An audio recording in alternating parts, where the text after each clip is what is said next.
مند ہو اور ایماندار ہو. ہمارے ہاں ان دو کو اگنور کر کے روکڑا دیکھا جاتا ہے کماتا کتنا ہے.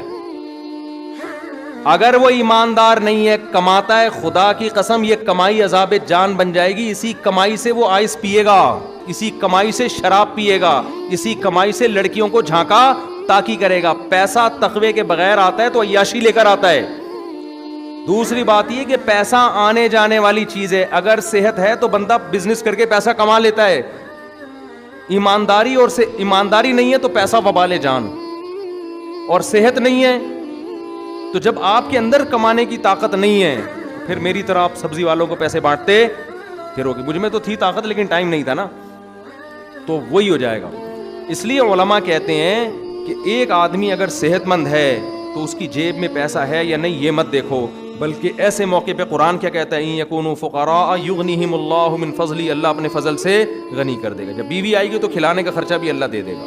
تو ان کے والد نے بھی دیکھا بھائی صحت مند ہے, کما سکتا ہے اور ہے بھی ایماندار, تو داماد میں یہ دو چیزیں کافی ہیں.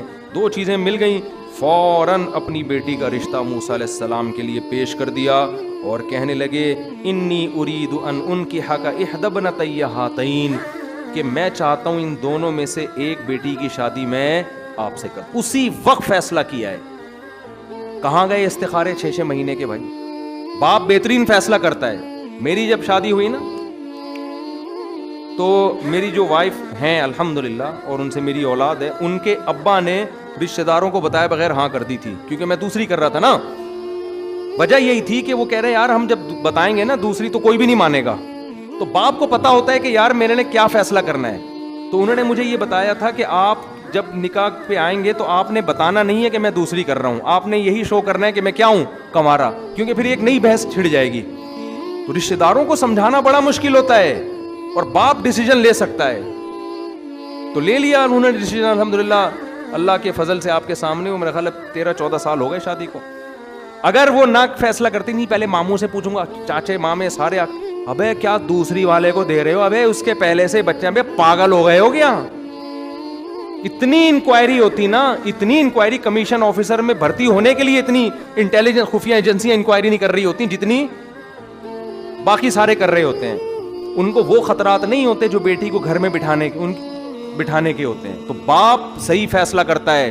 اس لیے میں لوگوں سے کہتا ہوں کہ جب آپ کی بیٹی کے لیے کوئی پیغام نکاح بھیجے, زیادہ ادھر ادھر لوگوں کو لفٹ کرانے کی ضرورت نہیں ہے, خود فیصلہ کرو خود. میں نے دیکھا الحمدللہ بہت سے لوگوں نے اسٹیبل ہو کے شادی کی ہے, اسٹیبل ہو گئے. اور وہی میرا والا حال ہوا کہ جب پیسہ تھا تجربہ نہیں تھا, اور جب بزنس کا تجربہ آیا پیسہ شارٹ ہو گیا. تو بھائی ایک عمر ہے, کم عمری میں شادی کرو, جوانی میں شادی کرو, اس میں شادی کی لذت ہے, اس میں میاں بیوی میں عشق جیسی محبت ہوتی ہے. یہ جو بڈھے ہو کے, میں تو نکاح پڑھا رہا ہوں نا, اللہ کی پناہ, مجھے عجیب سا لگ رہا ہوتا ہے دولہا کو دیکھ کے. اس وقت تو میں کچھ نہیں کہتا, اس کو بہت مبارکباد دیتا ہوں, لیکن سمجھ میں نہیں آ رہا تو اس کی مبارکباد دوں یا تعزیت کروں, اس کی عیادت کروں. تو اس لیے بھائی ایک جگہ تو میں شادی میں گیا, میں سمجھا یہ دولہا کے نانا ہے, پتہ چلا وہی دولہا تھے. بڑے میں نے کہا چلو اب کیا غنیمت ہے, اب بھی کر رہے ہیں, وہ دولہا تھے حضرت جی. تو اگر زندہ ہیں تو اللہ ان کو نیک صالح اولاد عطا فرمائے. ایک 80 سال کا بوڑھا آدمی مری میں, ہمارے ایک جاننے والے عالم ہیں, اس نے کینیڈا میں کوئی لڑکی پھنسا لی, انگریز لڑکی نا, پاکستانی بڑے ہوشیار ہوتے ہیں. تو لڑکی پھنسا کے اس کو بلا لیا کہ شادی کروں گا تم سے. وہ بھی آ گئی, پتہ نہیں اس کے دل میں کیا ہوگا. اب یہ 80 سال کے بزرگ امام صاحب کے پاس صبح پہنچے. وہ امام صاحب مجھے واقعہ بتا رہے تھے نا, یہ اپنی مسجد کے امام کا بتا رہے یا اپنا ہی بتا رہے واللہ عالم.